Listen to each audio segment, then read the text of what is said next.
खुदा से मेरी मुश्किलें बड़ी हैं, ये मुश्किलों से कह दो मेरा खुदा बड़ा है, मेरा खुदा बड़ा है, मेरा खुदा बड़ा है।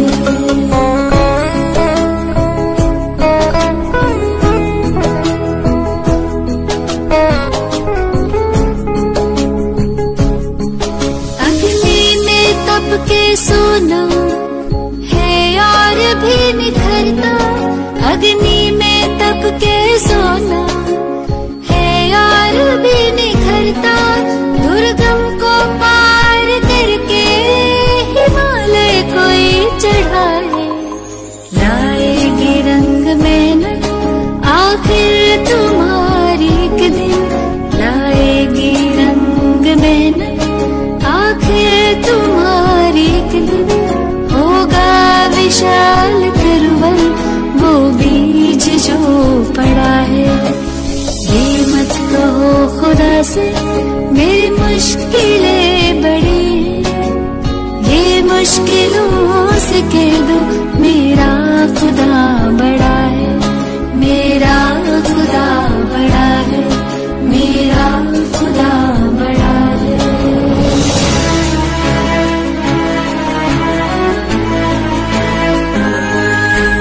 वो सर्व शक्तियों से जब साथ है हमारे, वो सर्व शक्तियों से जब साथ है हमारे, हर काम उसके रहते हर बस हुआ पड़ा है, कभी हारना ना हिम्मत का कदम बढ़ाओ, कभी हारना ना हिम्मत का कदम बढ़ाओ, हजारों कदम बढ़ाने वो सामने खड़ा है। ये मत कहो खुदा से मेरी मुश्किलें बड़ी हैं, ये मुश्किलों से कह दो मेरा खुदा बड़ा है, ये मुश्किलों से कह दो मेरा खुदा बड़ा है, मेरा खुदा बड़ा है, मेरा खुदा बड़ा है, मेरा खुदा बड़ा है। बंदी छोड़ सतगुरु रामपाल जी महाराज जी की जय हो। परमेश्वर की सभी प्यारी आत्माओं को दास का सत्साहिब। पुण्यात्माओं, पूर्ण परमेश्वर कबीर साहिब जी ने एक बार पुनः कलयुग की इस बिचली पीढ़ी में सतगुरु रूप धारण करके हमें जिस अनमोल सत भक्ति और तत्व ज्ञान से परिचित करवाया है, निसंदेह इस घोर कलयुग में हम सब पर उनकी तरफ से यह असीम अनुकंपा का प्रतीक है, और इस अनुकंपा के लिए हम उस समर्थ परमात्मा का जितना गुणगान करें उतना ही कम होगा। सतगुरु आशीर्वाद से आज हम रक्षा मंत्र के सरलार्थ को समझने की कोशिश करते हैं। हालांकि दास ना ही तो इस लायक है और ना ही अधिकारी है कि आदरणीय गरीबदास जी महाराज द्वारा रचित किसी भी वाणी या शब्द का सरलार्थ कर सके, लेकिन परम पूज्य सतगुरु रामपाल जी महाराज द्वारा अनुवादित रक्षा मंत्र को उन्हीं के आशीर्वाद से और अधिक सरल तरीके से समझने और समझाने का तुच्छ प्रयास करने जा रहा हूं, जो कि सतगुरु देव जी द्वारा प्रत्येक भगत को साध संगति के अंतर्गत प्रदान किया गया एक अधिकार है। पुण्यात्माओं, असुर निकंदर रमैणी के अंत में 8 पंक्तियों का एक रक्षा मंत्र लिखा हुआ है, जिसमें लिखा है, सतगुरु शरण शरण आई, शरण गए कछु बहने व्यापे, काल जाल भय मिट जाई, रोग शोक सब शिखर न व्यापे, सम्मुख ना ठहराई, जय रगनी तन निकट में आवे, दूरी यात्र गाई, वीर बताल बान ना लागे, जम के कोट ढाई, 98 पुण्य उठ ना लागे, उल्ट तई दर खाई, कह कबीर सोई पावे सुत शब्द मिल जाई, कह कबीर हम जम दल पेला सतगुरु नाथ दुहाई, बैर करे सोए दुख पावे सुरत सतगुरु आई, कहे कबीर हम जम दल पेला सतगुरु नाथ दुहाई। पुण्यात्माओं, रक्षा मंत्र वाली ये 8 पंक्तियां उस वास्तविक रक्षा मंत्र की महिमा का गुणगान है जो एक भगत की पल पल रक्षा करता है। कहने का मतलब ये है कि मुसीबत या संकट के समय भगत की रक्षा ये 8 पंक्तियां पढ़ने या बोलने से नहीं होगी, बल्कि उस वास्तविक रक्षा मंत्र के जाप और भक्ति क्रियाओं को सुचारू रूप से करते रहने से होगी, जिसके विषय में ये 8 पंक्तियां केवल जानकारी दे रही हैं। इस बात को और अधिक गहराई से समझने के लिए हमें नित्य नियम का सहारा लेना पड़ेगा। जिस प्रकार हम सुबह का नित्य नियम करते हैं और नित्य नियम करते समय सबसे पहले मंगलाचरण पढ़ते हैं, फिर उसके तुरंत बाद मंत्र लिखा हुआ आता है जिसमें परम पूज्य सतगुरुदेव जी हमें पढ़ाते हैं। मंत्र अनाहत मंत्र, शुभ सलाहत मंत्र, अजोख मंत्र, बेसुन मंत्र, निर्वाण मंत्र थीर है। आदि मंत्र, युगादि मंत्र, भंगी मंत्र, सदा सत्संगी मंत्र, लौलीन मंत्र गैर गंभीर है। सोहम सुभान मंत्र, अगम अनुराग मंत्र, निर्भय अडोल मंत्र, निर्गुण निर्बंध मंत्र, निश्चल मंत्र नहीं गैबी गुलजार मंत्र, निर्भय निर्धार मंत्र, सुम्र सुकृत मंत्र, अगमी अबंच मंत्र, अदली मंत्र, पजलम फराक मंत्र, बिन सुनाम लाभ मंत्र, जलमल जहूर मंत्र, सर्वम भरपूर मंत्र, सैलान मंत्र, रंकार गरक मंत्र, तेज पुंज बरक मंत्र, अदली अबंध मंत्र, अजपा निसंत मंत्र, अवगत नाद मंत्र, वाणी विनोद मंत्र, आनंद शोध मंत्र, खुर्सी करार मंत्र, अनभय उचार मंत्र, मंत्र फजल साहिब सतराम मंत्र, साई निकाम मंत्र, भारत प्रकाश मंत्र, हीरंबर उल्लास मंत्र, मोले मलार मंत्र, परक बीज साहिब सतराम मंत्र, साई निकाम मंत्र, भारत प्रकाश मंत्र, हीरंबर उल्लास मंत्र, मोले मलार मंत्र, परक बीज। पुण्यात्माओं, अब कोई अनजान व्यक्ति नित्य नियम को पढ़कर कहे कि ये इतने सारे मंत्र वही हैं जो संत रामपाल जी महाराज अपने भक्तों को जाप करने के लिए देते हैं, लेकिन वास्तविकता तो आप और हम ही जान सकते हैं कि ये वो अनमोल मंत्र नहीं हैं जो पूज्य गुरुदेव हमें प्रदान करते हैं, बल्कि यहाँ नित्य नियम वाले ये मंत्र तो उन वास्तविक सत भक्ति मंत्रों की महिमा और महत्वता का कलम तोड़ बखान कर रहे हैं जो हमें गुरुजी नाम दीक्षा के समय देते हैं।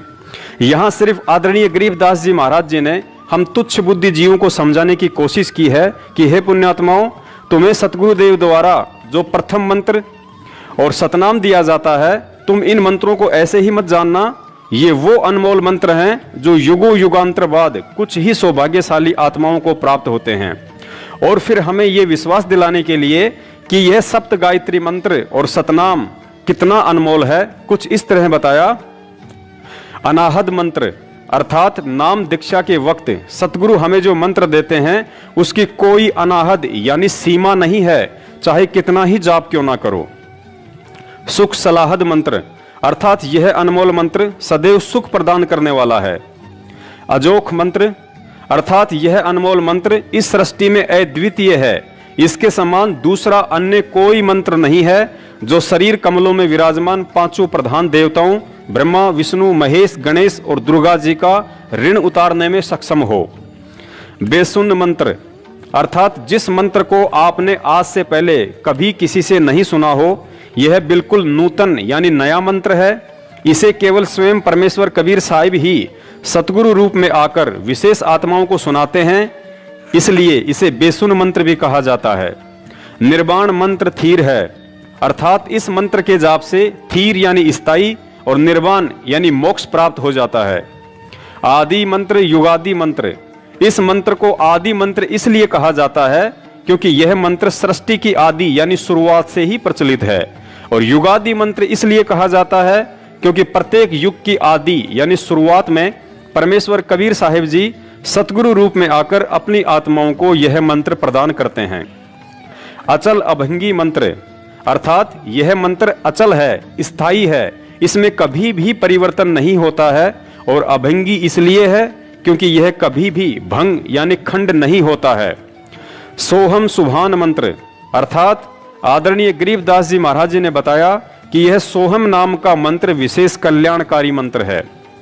अगम अनुराग मंत्र अर्थात इस कल्याणकारी सोहम से आगे का जो सारनाम है वह अगम अनुरागी यानी अक्षर पुरुष से आगे पूर्ण परमात्मा में विशेष प्यार जगाने वाला मंत्र है। निर्भय अडोल मंत्र अर्थात यह मंत्र जीव को निर्भय बनाता है तथा अडोल यानी कि जीव को भक्ति मार्ग से डगमग नहीं होने देता है। इस वास्तविक भक्ति मंत्र की प्राप्ति के पश्चात जीव को अनेकों चमत्कार होते हैं जिस कारण साधक दृढ़ रहता है। निर्गुण निर्बंध मंत्र निश्चल मंत्र नेक है। निर्गुण अर्थात दिखने में व्यक्ति को लगता है जैसे यह कोई नकली मंत्र है, लेकिन यह तो निर्बंध अर्थात काल का बंधन समाप्त करने वाला और सत्यलोक में निश्चल यानी कि स्थायित्व प्रदान करने वाला नेक अर्थात शुभ मंत्र है। गैबी गुलजार मंत्र अर्थात सत भक्ति का यह गैबी गुलजार यानी कि गुप्त मंत्र है जो विशेष आत्माओं को स्वयं परमेश्वर ही आकर बताते हैं। निर्भय निराधार मंत्र, निराधार अर्थात जिस साधक का सब कुछ लूट चुका हो, जिसका कोई आधार यानी सहारा ना बचा हो, उस साधक को यह मंत्र हिम्मत, हौसला और लाभ देकर निर्भय बनाता है। सुमृत सुकृत मंत्र अर्थात जो इस नाम का सुमरन करते हैं उनके सभी कार्य सिद्ध होते हैं। अग्नि अबंध मंत्र अर्थात जो इस मंत्र का जाप करते हैं वे अग्नि अर्थात गम रहित होकर मुक्त हो जाते हैं। अदली मंत्र अलेख है। अदली अर्थात यह न्यायकारी मंत्र है जो पूर्ण परमेश्वर द्वारा न्याय करके अर्थात दूध और पानी को छानकर यानी निर्णय करके दिया गया मंत्र है। और अलेख का मतलब है कि यह मंत्र चारों वेदों में ना होकर केवल परमेश्वर के तत्व ज्ञान में ही है। अतः प्रचलित चारों वेदों में कहीं भी इसका लेख ना होने के कारण इसे अलेख मंत्र भी कहा गया है। फजलम फराक मंत्र अर्थात पूर्ण परमात्मा कबीर साहिब जी द्वारा दिया गया यह मंत्र साधक को परमात्मा के फजल अर्थात रहम के काबिल बनाता है। और फराक यानी कि इस मंत्र के जाप से साधक का परमात्मा से अटूट प्रेम हो जाता है। बिन रसना गुणलाप मंत्र अर्थात इस सतनाम मंत्र का बिना जिव्या हिलाए जाप करना होता है। अर्थात यह मंत्र श्वास श्वास के माध्यम से साधक को परमात्मा के गुणों की याद दिलाता है। झिलमिल जहूर मंत्र अर्थात यह मंत्र साधक को परमात्मा का वह झिलमिल करता हुआ प्रकाशमय लोक प्राप्त करवाता है जिसमें झिलमिल झिलमिल रोशनी का जहूर अर्थात नजारा है। सर्वंग भरपूर मंत्र अर्थात यह मंत्र उस सर्वंग परमात्मा की याद दिलाता है जिसकी शक्ति सृष्टि के कण कण में व्याप्त है। सैलान मंत्र सार है अर्थात जो साधना परमेश्वर कबीर साहिब जी ने बताई है उस साधना के मंत्र सर्व सुखदायक व वास्तविक हैं। ररंकार गरक मंत्र अर्थात कबीर परमेश्वर जी के भक्ति मंत्रों का जाप ररंकार गरक भाव यानी कि विशेष कसक के साथ जाप करने से विशेष लाभ होता है और मंत्र सिद्धि शीघ्र प्राप्त होती है। तेज पुंज परख मंत्र अर्थात इन मंत्रों का जाप परमात्मा को पहचानने के लिए करें क्योंकि प्रकाश ज्योति निरंजन का भी है, प्रकाश अक्षर पुरुष का भी है और प्रकाश पूर्ण परमेश्वर कबीर साहिब जी का भी है। लेकिन जो मंत्र कबीर परमात्मा ने हमें दिया है उसके जाप से अन्य प्रभुओं का प्रकाश अर्थात उनकी समर्थता फीकी नजर आने लगेगी। इससे पहचान होती है कि कहीं हम गलती से काल को भगवान मानकर उसके जाल में तो नहीं फंस रहे हैं। अदली अबंध मंत्र अजप्पा निसंद मंत्र अर्थात यह न्यायकारी मंत्र सभी बंधनों से छुड़वाने वाला है। इस सतनाम मंत्र का जाप श्वास श्वास से होता है। अविगत अनाहद मंत्र आनंद असोद मंत्र अर्थात एक मंत्र यह भी है कि भगत सबको प्यार से बोले, मधुर वचन कहे, इसमें स्वयं को भी सुख व आनंद का अनुभव होता है तथा दूसरे भी खुश रहते हैं। खुर्सी करार मंत्र अर्थात यह मंत्र मां के गर्भ में परमात्मा से किया गया सच्चा वादा याद दिलाने वाला है। अनभय उच्चार मंत्र अर्थात कबीर परमेश्वर जी ने जो प्रथम मंत्र सतनाम व सारनाम दिया है उसका निर्भय होकर जाप करो, यह कोई धोखे वाला मंत्र नहीं है। उज्ज्वल मंत्र अलेख है अर्थात यह मंत्र आपके जीवन को अंधकार से उजाले में ले जाने वाला उज्ज्वल मंत्र है। यह अनमोल मंत्र सूक्ष्म वेद अर्थात सचिदा घन ब्रह्म की वाणी के अतिरिक्त विश्व के प्रचलित अन्य ग्रंथों में लिपिबद्ध न होने के कारण अलेख है। साहिब सतराम मंत्र साही निकाम मंत्र अर्थात यह सतमंत्र अविनाशी परमात्मा का है जो निकाम अर्थात निस्वार्थ भाव से हमारे लिए यहाँ आते हैं। पारक प्रकाश मंत्र अर्थात पारखी संत ही परमात्मा के प्रकाश को पहचानते हैं।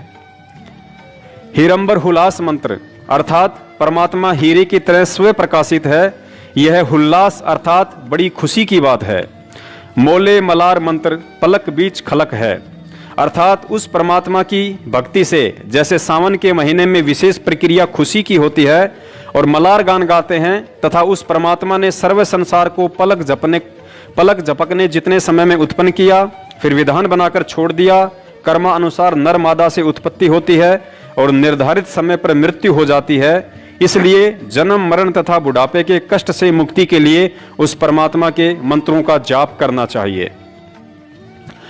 तो पुण्यात्माओं, अब आप जी को भली बाती समझ में आ गया होगा कि जिस तरह नित्य नियम में मंगलाचरण के बाद उपरोक्त लिखे हुए मंत्र वास्तविक भक्ति साधना के मंत्र ना होकर सतगुरुदेव जी द्वारा नाम दीक्षा के समय दिए जाने वाले मंत्रों की यथार्थ जानकारी और उनकी महिमा का गुणगान है, ठीक उसी तरह असुर निकंदन रमणी के अंत में लिखी रक्षा मंत्र वाली ये 8 पंक्तियां भी मुसीबत के समय में जाप करने का कोई मंत्र नहीं, बल्कि गुरुजी द्वारा बताया गया रक्षा कवच अर्थात प्रथम मंत्र सतनाम, सारनाम, 5 यज्ञ और 3 समय की आरती की तरफ एक इशारा है कि सच्चे सतगुरु से नाम प्राप्त होने के बाद यदि हम मर्यादित होकर भक्ति करेंगे तो वह परमात्मा हर संकट से भगत की रक्षा करता है, जैसे कि इस रक्षा मंत्र में लिखा हुआ है।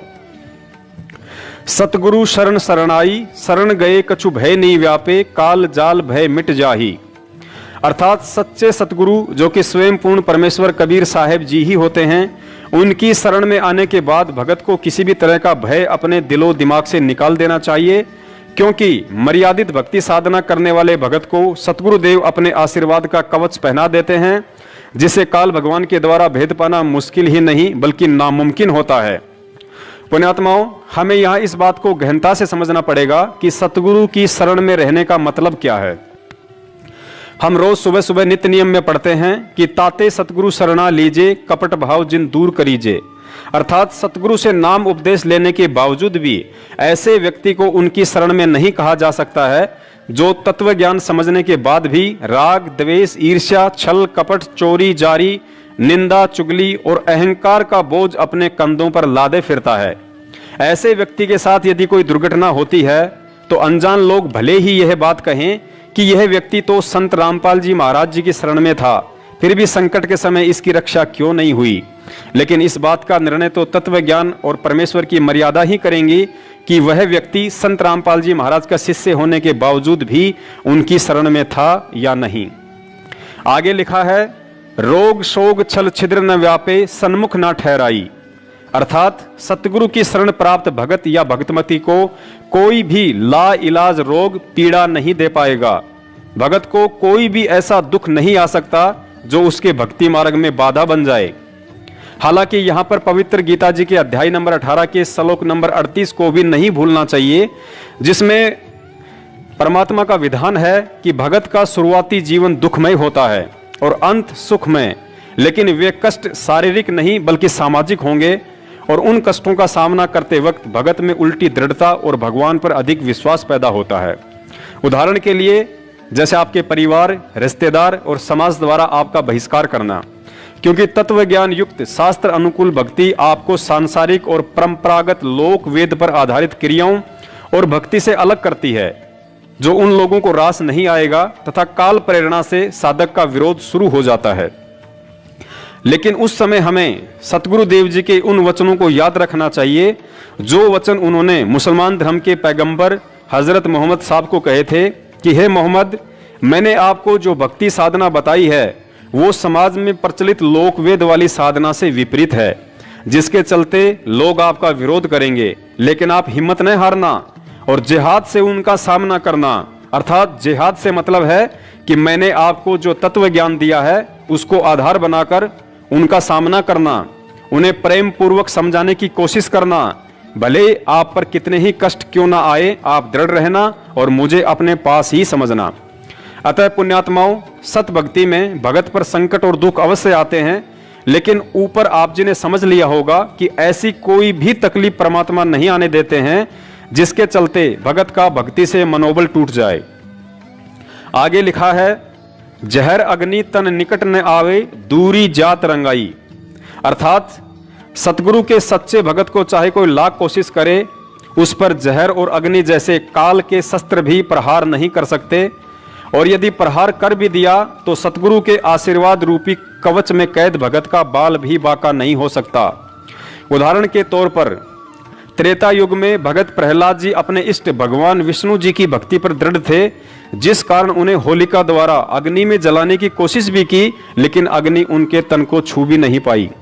सतगुरु ने दूसरा उदाहरण मीराबाई का दिया। मीराबाई भी अपने इष्ट श्री कृष्ण जी की भक्ति पर दृढ़ थी।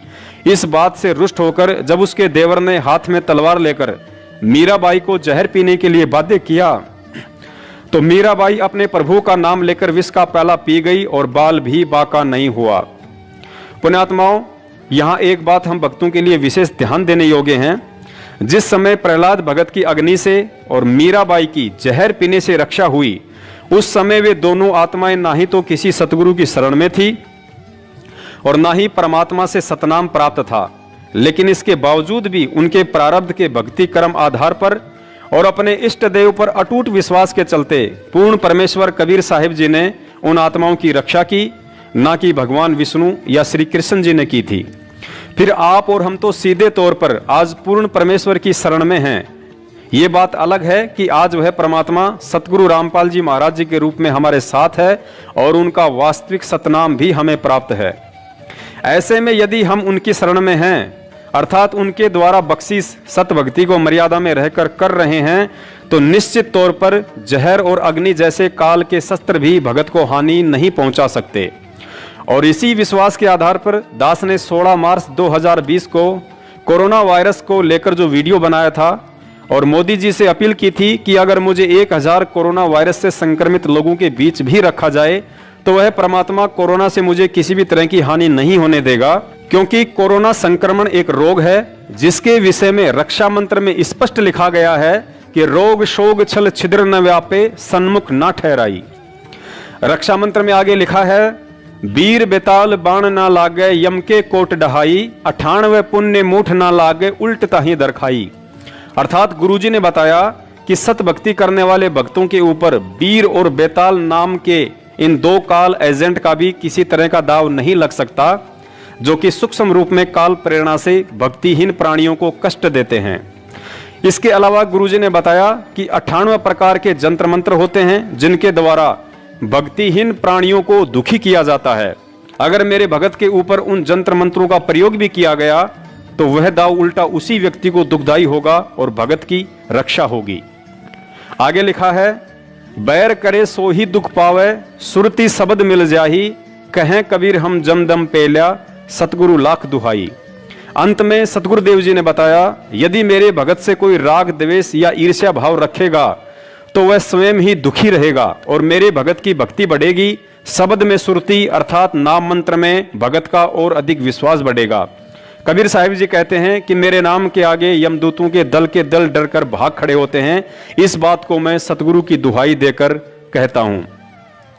और पुण्यात्माओं, इसके अलावा वैसे भी सतगुरुदेव जी ने हमें समझाया कि मुसीबत के समय आपने यदि प्रथम मंत्र मिला हुआ है तो उसका जाप, सतनाम मिला हुआ है तो सतनाम का, और सारनाम मिला हुआ है तो उसी का जाप करना है, ना कि अन्य कोई तरीका अपनाना है। अतः स्पष्ट है कि असुर निकंदन रमेणी वाला रक्षा मंत्र किसी मुसीबत के समय जाप करने का नहीं है और ना ही वास्तविक मंत्रों को छोड़कर उसे पढ़ने से भगत की रक्षा हो पाएगी। तो पुण्यात्माओं, परम पूज्य सतगुरु रामपाल जी महाराज जी के आशीर्वाद से आज हमने बहुत ही सरल तरीके से रक्षा मंत्र तथा नाम दीक्षा मंत्रों की महिमा और महत्वता के विषय में विशेष जानकारी हासिल की। किसी भी तरह की शाब्दिक या आर्थिक त्रुटि के लिए दास सतगुरुदेव जी से क्षमा प्रार्थी है। दास का अगला वीडियो आगामी 8 सितंबर 2020 को आने वाले सतगुरु प्रगट दिवस को लेकर होगा। पुण्यात्माओं, दास अपने सतगुरुदेव जी के अलावा इस सृष्टि में अन्य किसी भी शक्ति या व्यक्ति से नहीं डरता है, क्योंकि मेरे ऊपर उनके आशीर्वाद और तत्व ज्ञान की विशेष दया है। दया आप सब पर भी है, लेकिन भक्ति में सारा दारमदार विश्वास पर टिका होता है। इसलिए दास ना ही तो किसी सतलोक आश्रम मैनेजमेंट के उन व्यक्तियों से भय मानता है जो 5 साल से संगत से गुरुजी के आदेश की आड़ में उल्टे राजनीति जैसे कर्म करवा रहे हैं, और ना ही गुरुजी के भाई बंधु और रिश्तेदारों से जिन्होंने पिछले 5 साल से मुझ दास को जान से मरवाने के लिए 3 बार हथियारों के साथ कातिलाना हमला भी करवाया। लेकिन दास को ना ही तो मौत का भय है और ना ही जीने की खुशी, और यही वजह है कि सतगुरु को अपना शीश सौंप देने के कारण ही वे पल पल दास के साथ साईं की तरह रहते हैं। आप इन वीडियो को देखें या ना देखें, इन्हें आगे शेयर करें या ना करें, लेकिन दास तत्व ज्ञान आधार से अपना शिष्य धर्म निभाता आ रहा है और निभाता रहेगा। सत साहिब, बंदी छोड़ सतगुरु रामपाल जी महाराज की जय हो।